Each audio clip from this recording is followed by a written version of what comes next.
Hello guys, સ્વાગત છે તમારું મારા એક નવા વિડીયોમાં। હું છું તમારો SM ઠાકોર। અને તમારે પણ તમારા શોર્ટ વિડીયો માટે થંબનેલ બનાવવા હોય તો તમે કઈ રીતે થંબનેલ બનાવી શકો એ હું તમને દેખાડું મારા વિડીયોમાં। તો વિડીયોમાં આગળ વધવા પહેલાં જે પણ મારી ચેનલ પર પહેલી વાર આવે છે તે મારી ચેનલને સબસ્ક્રાઈબ કરો અને વિડીયો ગમે તો વિડીયોને લાઈક કરો। તો ચલો આપણે વિડીયો શરૂ કરીએ। સૌથી પહેલાં તમારે ત્રણની એપ્લિકેશનો ડાઉનલોડ કરવાની રહેશે। એ તમારા પ્લે સ્ટોરમાં ત્રણની એપ્લિકેશન ફ્રીમાં ડાઉનલોડ થઈ જશે। પ્લે સ્ટોર ખોલો। સૌથી પહેલાં પ્લે સ્ટોરમાં સર્ચ મારવાનું રહેશે। પહેલી ઇમોજી સર્ચ મેન એપ્લિકેશન તમારે ડાઉનલોડ કરી લેવાની। મારા પહેલાંથી જ ડાઉનલોડ છે।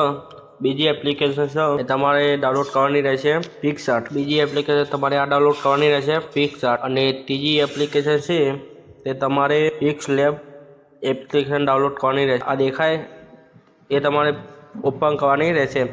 તો એની એપ્લિકેશન ઓપન થઈ જાય પછી તમારે ઇમોજી સર્ચમાં ક્લિક કરવાનું રહેશે અને ત્યાં તમારે આ રીતના લખી દેવાનું। આ રીતના લખીને સર્ચ કરવાનું રહેશે। આમાંથી તમને જે પણ વોલપેપર તમને ગમે તે વોલપેપર ડાઉનલોડ કરી લેવાનું। તમને જે બેકગ્રાઉન્ડ ગમે તે અહીંયાથી ડાઉનલોડ કરી લેવાનું રહેશે।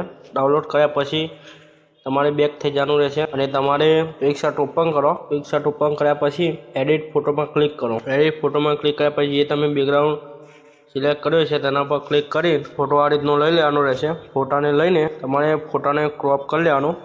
જે તમારે આમ સાઈઝ હોય તમે જોઈ શકો સ્ટોર લખ્યું તેના પર ક્લિક કરી દેવાનું એટલે તમારી જે સાઈઝ હોય શોર્ટ વિડીયોની તે આવી જશે। પછી ક્લિક કરી એ ફોટાને એકથી ડાઉનલોડ કરી લેવાનો। ડાઉનલોડ કરશો બેક થશો એટલે તમારા ફોનમાં ફોટોસ લખેલું છે આ ગૂગલ ગેલેરી છે એ તમારા ફોનમાં ડાઉનલોડ ના હોય તો ડાઉનલોડ કરી તમારે તમારા સાઈડમાં ક્લિક કરવાનું રહેશે। કલેક્શન ઉપર ક્લિક કરવાનું રહેશે। કલેક્શન ઉપર ક્લિક કરશો એ તમારા સામે ગેલેરી આવી જશે। ગેલેરીમાં જે તમે ફોટો લીધો હતો એ ફોટાને લઈને એડિટમાં ક્લિક કરો। એડિટ પર ક્લિક કરશો પછી થોડાક નીચે સ્ક્રોલ જશો પછી આઇકન ક્લિક કરી રહેશે। પછી આઇકન લખી દેવાનું બ્લડ ઉપર ક્લિક કરશો એ તમારે થોડું વાર થશે એટલે ફોટો બ્લડ થઈ જશે। થોડી રાહ જોવાની રહેશે। તમે જોઈ શકો છો તમારો ફોટો બ્લડ થઈ ગયો છે। તમારે જેટલો કરવો હોય એટલો કરી આઇકન પછી તેને સેવ કરી દેવાનો। આઇકન લખેલો સેવ એન્ડ કોપી તમારે આઇકનથી બેક થઈ જવાનું રહેશે। બેક થયા પછી તમારે પાછું પિક્સઆર્ટમાં જતું રહેવાનું। પિક્સઆર્ટમાં જશો પાછું જે તમે ફોટો બ્લડ કર્યો હોય એ ફોટાને લઈ લેવાનો। ફોટો લેશો પછી તમારે તમારા સાઈડમાં સ્ક્રોલ કરશો એટલે લખેલું એડ ફોટા પર ક્લિક કરી તમારે તમારા જે ફોટાને પીએનજી કરવી હોય પીએનજી કરી લેવાનો। જે પણ એક ફોટોનું પીએનજી કરી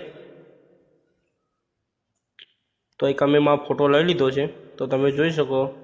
પછી તમારે થોડું સ્ક્રોલ ડાઉન કરવાનું રહેશે સાઈડમાં તમે જોઈ શકો છો। તો આ શેડો વાળા પર ક્લિક કરવાનું। શેડો ઉપર ક્લિક કરશો એટલે પછી બંને 100 કરી દેવાનું રહેશે। પછી બાજુમાં થોડી સાઈડમાં સ્ક્રોલ ડાઉન કરો પછી આને 0 કરી દેવાનું। 0 કર્યા પછી તમારે કલરમાં ઓપ્શનમાં જતો કલરમાં ઓપ્શનમાં જઈ તમારે જે પણ કલર લેવો હોય હું અહીં પીળો રહું છું તમારે જે કલર લેવો હોય એ કલર લઈને આને થોડું નીચે કરીને તમારે ફોટો જેમ એડ કરવો હોય કરી દેવાનો। પછી એકથી ઓકે કરી દેવાનું। ઓકે કર્યા પછી તમારે સ્ટીકરમાં જવાનું। સ્ટીકરમાં ગયા પછી તમારે જે તમારે સ્ટીકર લેવું હોય તો લઈ શકો છો। ઇમોજી તમારે સૌથી પહેલાં ઇમોજી લખી દેવાનું। ઇમોજી લઈ લેવાનું છે।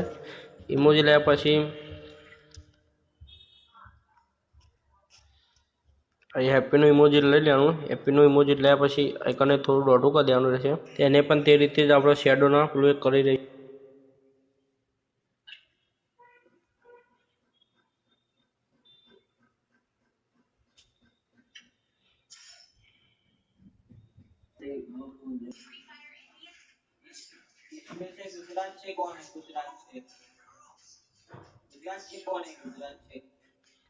જે પણ તમારે સ્ટીકર લેવા હોય તમે લઈ શકો છો।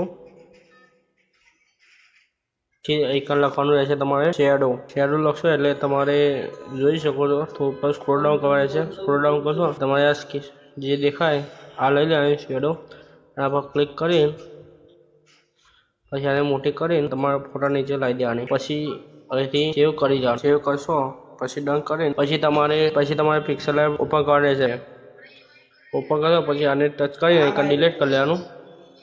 પછી આ સાઈડ પછી ઓકે કરી લેવાનું રહેશે। ઓકે કરશો એટલે તમારે સામે આવી જશે। પછી પ્લસ ઉપર ક્લિક કરી ફ્રોમ ગેલેરી પર ક્લિક કરવાનું રહેશે। પછી એ ફોટો લઈ લેવાનો। ફોટાને લઈને ઓકે ડન કરીને પછી આ ફોટોને કંઈ સંશેતા નહીં। પછી આ જે લોગો દેખાય તેના પર ક્લિક કરો। ક્લિક કર્યા પછી સ્ક્રોલ ડાઉન કરો પછી લખેલું છે રિલેટિવ સાઇઝ ત્યાં 100% કરી દેવાનું, 100% કરશો પછી ઓકે કરી દેવાનું. પછી તમારે એકનો પ્લસ ઉપર ક્લિક કરી ટેક્સ્ટ પર ક્લિક કરો, પેન્સિલના ઓપ્શનને ક્લિક કરો, પછી એક લખી દેવાનું. તમારે જે લખવું મિની અને મોટું કરી લેવાનું રહેશે. તમારે જે રાખવું હોય એવું રાખીને પછી અહીં એ લખેલું ત્યાં ક્લિક કરીને અહીં તમારે દેખાય ફ્રન્ટ ત્યાં પર ક્લિક કરો. પછી લખેલું હશે અમરનાથ બોર્ડ ક્લિક કરીને પછી તમારે ઓકે કરી લેવા છે. પછી તમારે જે કલર કરવો હોય તે કલર લઈને, તો હું અહીં વ્હાઇટ જ રાખું છું, વ્હાઇટ રાખીને તમારે જે કલર કરવો હોય કલર લઈ શકો છો. પછી આને શેડો આવે, શેડો પર ક્લિક કરી ઓકે કરી દેવાનું રહેશે. નીચે પણ ઓકે કરી દેવાનું રહેશે. ઓકે કરશો પછી તમારે ફેર પ્લસ ઉપર ઓપ્શન ક્લિક કરીને ટેક્સ્ટ કરીને ફેર પેન્સિલ ઓપ્શન ઉપર ક્લિક કરો. પછી લખવાનું છે વ્લોગ, પછી ઓકે કરી પછી તમારે પાછું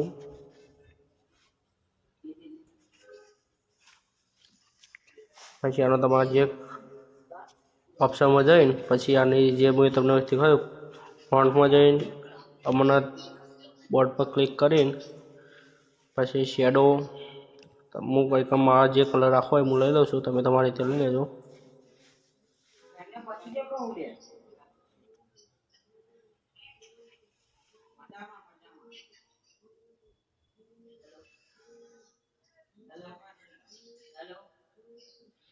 હું લઈ લઉં છું તમારે જે કલર. પછી શેડોમાં જતું રહેવાનું, શેડોમાં જઈને આઇકન એને કરી દેવાનું.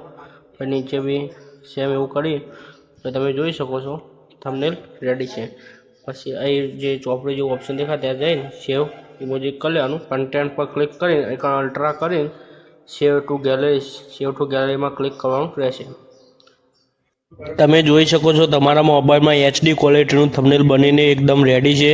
અને તમે આ થંબનેલ તમારા શોર્ટ વિડીયોમાં એડ કરી શકો છો. અને તમે વિડીયો સારો લાગ્યો હોય તો ચેનલને સબસ્ક્રાઈબ જરૂરથી કરી દેજો. વિડીયો ગમે તો વિડીયોને એક લાઈક જરૂરથી કરી દેજો.